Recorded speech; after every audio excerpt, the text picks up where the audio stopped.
नमस्कार, मी Rajratna Jondhale. Top news मराठीमध्ये आपलं स्वागत.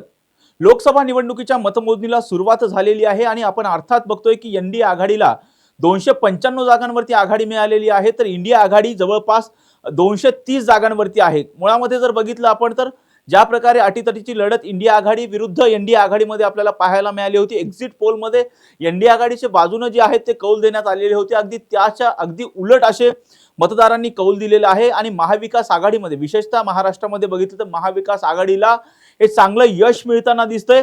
अर्थात महाविकास आघाडीला महाराष्ट्रातील 48 जागांपैकी जवळपास 28 जागांवरती यश मिळताना दिसतंय, तर दुसऱ्या बाजूला आपण पाहतोय की जी महायुती आहे त्या महायुतीला 20 जागांच्या मध्येच म्हणजे 15 ते 20 जागांच्या मध्येच जे आहे ते कौल मिळताना दिसतोय. पण खरं पाहिलं तर ज्या प्रकारे महाराष्ट्रामध्ये काही चर्चेतल्या लढती होत्या आणि त्यामध्ये प्रामुख्याने बघितलं तर पुणे लोकसभेची जी निवडणूक होती ती अत्यंत चर्चेतली होती, कारण यामध्ये काँग्रेसचे कसब्याचे विद्यमान आमदार रवींद्र धंगेकर हे लोकसभा निवडणुकीच्या रिंगणात होते, तर भाजपाकडून मुरलीधर मोहोळ हे लोकसभा निवडणुकीच्या रिंगणात होते.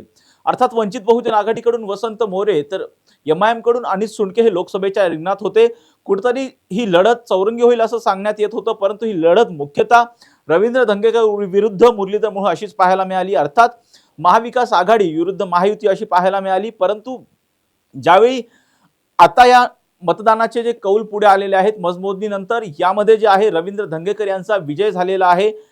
आपण पाहिलं तर प्रामुख्याने पुणे लोकसभा मतदारसंघामध्ये जे विधानसभेचे 6 मतदारसंघ येतात, ज्यापणे प्रामुख्याने जर पाहिलं शिवाजीनगर लोकसभा विधानसभा मतदारसंघ असेल, त्याचबरोबर पर्वती विधानसभा मतदारसंघ असेल, कोथरूड विधानसभा मतदारसंघ असेल, वडगाव शेरी विधानसभा मतदारसंघ असेल, पुणे कॅन्टोन्मेंट विधानसभा मतदारसंघ असेल, या साही मतदारसंघांमध्ये बघितलं तर खरं तर भारतीय जनता पक्षाचे जे आमदार होते ते निवडून आलेले होते. फक्त जे कसबा विधानसभा मतदारसंघ होतो ज्यावेळी कसब्याची पोटनिवडणूक झाली त्यामध्ये काँग्रेसचे आमदार जे आहेत ते रवींद्र धंगेकर हे निवडून आलेले होते आणि त्यामुळे या ठिकाणी बघितलं तर महायुतीचं प्राबल्य दिसत होतं. परंतु ज्या प्रकारे कसब्यामध्ये निवडणूक झाली होती, पोटनिवडणूक झाली होती, त्या पोटनिवडणुकीमध्ये ज्या प्रकारचे एक्झिट पोल आले होते त्यामध्ये त्यावेळेचे भाजपाचे जे उमेदवार होते हेमंत रासने ते एक्झिट पोलमध्ये विजयी होतील असा अंदाज व्यक्त करण्यात आला होता. परंतु त्या एक्झिट पोलच्या विरुद्धपणे निकाल लागला आणि रवींद्र धंगेकर हे निवडून आले होते.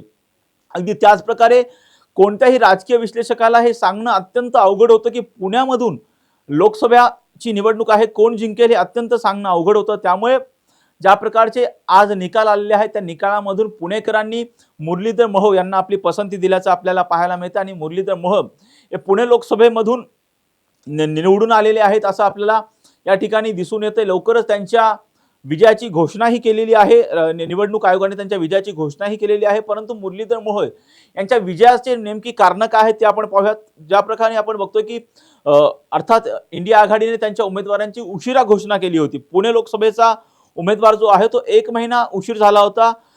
जर आपण बघितलं तर महायुतीच्या उमेदवाराच्या तुलनेत महायुतीने त्यांचा उमेदवार हा खूप आधी जाहीर केला, त्या उमेदवाराला प्रचार करण्यासाठी वेळ मिळाला.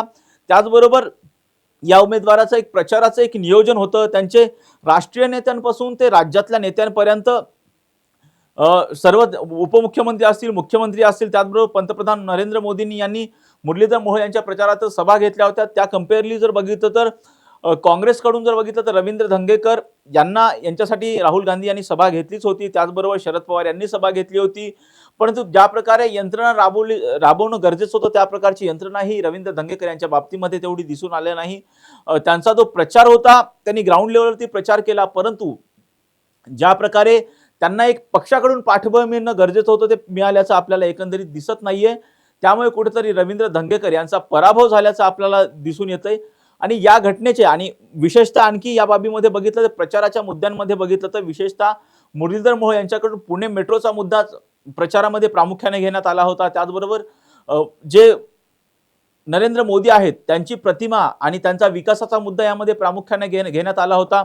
जर नरेंद्र मोदींना पंतप्रधान करायचं असेल तर पुण्यातून मुरलीधर मोहोळ यांना निवडून आणणं गरजेचं आहे, कारण पुणे असा लोकसभेचा मतदारसंघ आहे ज्यामध्ये जिथून ज्या पक्षाचा खासदार निवडून जातो त्याची सत्ता ही केंद्रामध्ये असते. त्याचमुळे पुण्यातून मुरलीधर मोहोळ यांना निवडून द्या असं आवाहन पंतप्रधान नरेंद्र मोदींनीही केलं होतं. आणि आज अखेर मतमोजणीचा दिवस आहे आणि त्यामध्ये जे आहे ते मुरलीधर मोहोळ हे पुणे लोकसभेमधून निवडून गेलेले आहेत आणि पुणे लोकसभेचे मुरलीधर मोहोळ खासदार झालेले आहेत. अशाच महत्त्वपूर्ण बातम्यांसाठी पाहत राहा टॉप न्यूज मराठी. आपला महाराष्ट्र, आपली बातमी.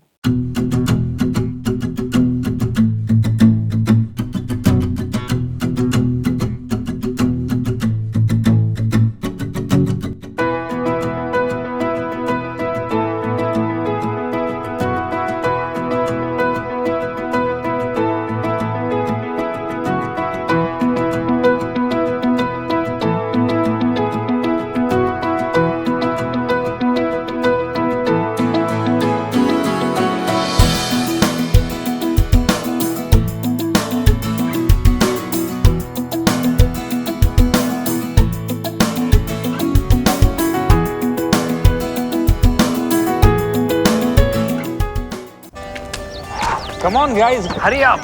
यार सुन ना, एक ब्रेक ले लेते हैं.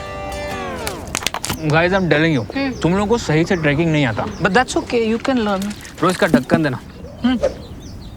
ये रेड वाला है, सही वाला देना. अबे ढक्कन, पहले तो सही पानी पीना.